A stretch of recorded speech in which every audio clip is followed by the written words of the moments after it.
Hey everyone, welcome back to a new video. I hope you had a great day. Let's take a look at some new malicious compliance stories, shall we? The first story is called Nice Try. It's 1990. I'm in college pursuing a computer science degree. For various personal reasons, I'm getting burned out and leave during my senior year and decide to get a job. It's probably worth noting that in many areas then, the demand for computer professionals was so high that a lot of places didn't care if there wasn't a degree. There was a massive shortage of people, so it didn't take me long to land a job. It was at a factory that made hydraulic equipment. There were about 50 office workers there, mostly engineers, accounting, HR, the dock office, plant management and the various support staff for those positions. This is where almost all of the computers were. It's probably useful to explain that there was no IT department at all. I was the only IT person for the whole place. After I started there, it was explained to me that I wouldn't be getting a computer. The reason was this. At the time, it was a status symbol for managers to have a computer on their desk, and most of them never used it. Corporate wanted to encourage the managers to send those computers to their staffs who would actually use them, but they didn't want to lose their symbols.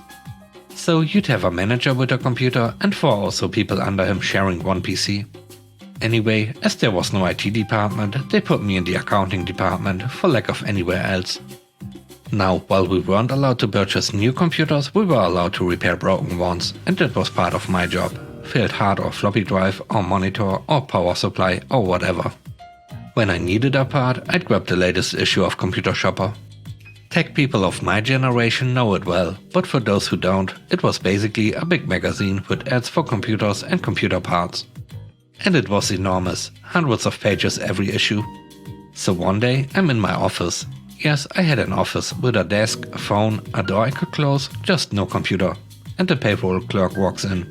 We'll call her Claudia. Claudia points to the magazine and asks if that is where I ordered the parts from. I said yes. She then asked if it would be possible to build a functioning computer from the various parts. I said sure, that's not a big deal. She then asked if any of the components cost more than $250. That immediately got my attention because of the company's purchase order policy. Basically, every manager had the power to authorize any single purchase order up to $250. Anything more had to go to the plant manager. I sensed she was up to something, but I answered honestly, no, none of them do. She asked me if I could make up a list for her of the parts that would be needed. Maybe she was cooking something up with our boss. Anyway, I said sure, and that afternoon I presented her with the list she was asking for, grouped so that no single purchase cost more than $250. The next day, the accounting manager calls me into his office. He has a stack of paper and says he needs to talk to me about them. I have no idea what he's talking about. I take a look. They are all purchase orders for the equipment I spec'd out, with my name as the requester. Claudia didn't put her name on it, she put mine on them and didn't tell me. The boss says, "What is all this about?" Here's one piece of advice you should remember. Never, ever, ever throw the payroll clerk under the bus. I successfully make my wisdom check and lean full into this fiction. I thought it would be a good idea to have some spare parts on hand in case of a failure so that I can fix it in hours instead of days. The boss looks at the paperwork. Motherboard, case, power supply, memory, monitor, hard drive, floppy drive. That's a lot of stuff. I tell him that if I have a wide selection of parts, I'll be ready for any eventuality. He says, "It seems to me that you could actually construct a new computer out of all of this." I say. That's a really good idea. If I do that, I can verify that every part is functional before I need to use it in a repair. He scribbles something on the top purchase order and hands the stack back to me. I won't be approving this, you can go. I walk out of his office wondering if I got in trouble until I glance at the stack. What he had scribbled was, "Nice try, Claudia." He was never fooled. I dropped the stack off on her desk as I went back to mine. A few months later, I got a better job at a place that decided its IT staff would be able to do a better job if they had access to a computer. The next story is called You Got It, Chief. Back in high school in the early 90s, I worked at a pizza place. I used to open Sundays, which was great, because it was just me and the guy who rolled the days dough. We'd chat, listen to music, and the restaurant was usually empty. One Sunday in the early afternoon, this guy comes in and says he wants a pizza with extra pepperoni. He says he's asked for it before, but it's never been right. Never enough pepperoni.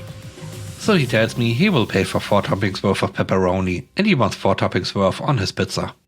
Being the good employee that I am, I say, you got it, chief. Now, usually, when people order multiple toppings, you get a bit less of each one. This isn't entirely a rip-off. If you put too much meat on, the pizza won't cook properly. Now, I'd been working there for a couple of years and I knew that 4 times the normal pepperoni wouldn't work, but I also knew it could be fun. So I went ahead and complied with the guy's request. I literally put 4 times the pepperoni of a pepperoni pizza on there, waved it and everything. The freaking thing would not cook. Our pizzas usually take 10 minutes. This thing was in there like 20 and would still fold when you put the pedal in there. 5 minutes later though, I see it. A bubble. It grew and grew and grew. It was crazy. It had to be 6 inches high. I called the other guy out from the back so he could see it. I wish we had phones in those days so I could have taken a picture. Now we get bubbles in our pizza from time to time, and we had a special hook on a long metal pole we would use to reach into the oven to pop them. I opened the oven door and gingerly reached in with the pole and poked the pizza. It erupted like a volcano and a fountain of grease spurted up and hit the roof of the oven. It was horrifying. It actually pulsed 3 or 4 times like the pepperoni monster had a beating heart. A cheese and pepperoni bubble spurting grease is not something you can unsee. I continually stabbed it until the bubbles subsided. It was carnage. I still have nightmares about the grease fountain. Finally, we had to take this pizza out. The grease had completely and utterly consumed the dough, and the thing was as soggy as a wet towel, but the top layer of pepperoni was crispy and would start burning soon. I cut it into pieces, and I swear to God it squished with each slice of the night. I put it in the box and handed it over with a smile. I wish I could have seen the guy take his first disgusting bite. He didn't come back. The third story is called Don't Be Like Dave. In high school I got a part-time job at a food store we would call No Skills. At the time the minimum wage was $5.15 an hour and they paid $9 an hour if you worked nights. That was great money, so I worked the night shift Friday and Saturday nights during the school year. I got in at 8 PM and left about 7 in the morning. Black Friday was coming up in about a month and my friends liked to go out and shop around for fun. I requested to leave early at 10 a month in advance, which was approved by the cool manager I call Charlie. That night comes and the jerk manager is working. We'll call him Dave. Dave decided to give the night off to 2 other employees, leaving us very short-staffed. I, of course, requested my time off a month ago, so whatever, not my issue. I get into work and let him know I'm leaving at 10, just as a reminder. His response was, we'll see how far along we are by then and see. I didn't like how he phrased that, but I thought, whatever, I'm leaving either way. So it's about 9:50. I had been working hard, stocking shelves to get as much done as possible and go to let him know I'm leaving. He stares at me and says we are too far behind and I can't leave and I should come to ask him at 11 instead. I tell him no, I have plans and took it off, so I'm heading out. He starts to grumble to himself, gives this little speech about how everyone else will have to stay super late if I go, yada yada. I say I'm still leaving, I took it off a month ago, so it was known well in advance. He stares at me and tells me if I leave I shouldn't bother coming back and that I will be fired. High school me says that's not fair and whatnot, then he just says I can stay or lose my job. I took this job only to have spending money, but he seems to think I'm like some other staff who actually need the job and can be bullied around. I just tell him okay, I quit and started to walk away.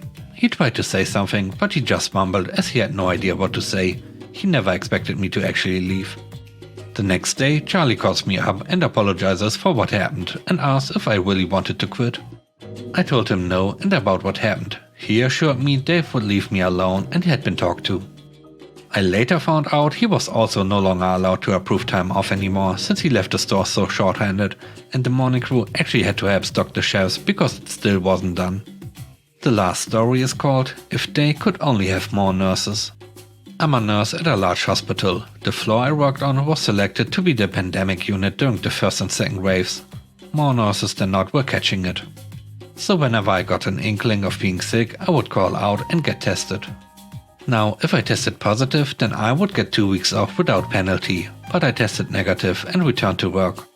I get called into the office and got a verbal warning because I had one too many sick days. I said to my manager, "You realize that we are in a pandemic, right?" She says, "Yes, I know that, but we still have to stick to the original policy."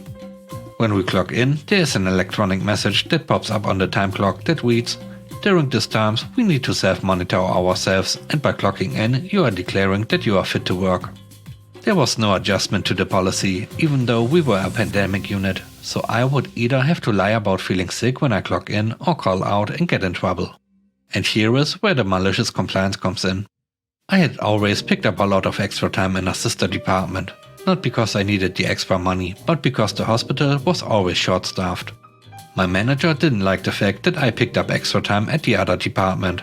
She wanted me to pick up extra time in our department.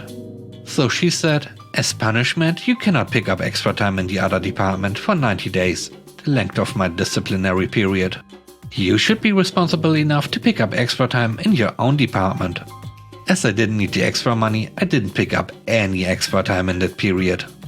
I got called almost every day to ask if I could come in because they were short-staffed. One of the reasons they were short-staffed was because our sister unit was even more short-staffed and the nurses on my unit were getting pulled to go work there. If only more nurses picked up extra time on the other unit, At the end of the 90 days, I was told I could pick up extra time in the sister department again. At that point, I handed in my 2 weeks notice and told her I accepted a position at another hospital. She then tells me that because of my years of service, I need to give 4 weeks notice. I tell her, no, that's just a courtesy, so I will extend the same courtesy I got when I needed to call out sick. Thanks for watching the video. I hope you enjoyed it. If you did, please consider subscribing to the channel for more content. Let me know what you think about the stories in the comment section below. Have a great day. Stay safe. Bye bye.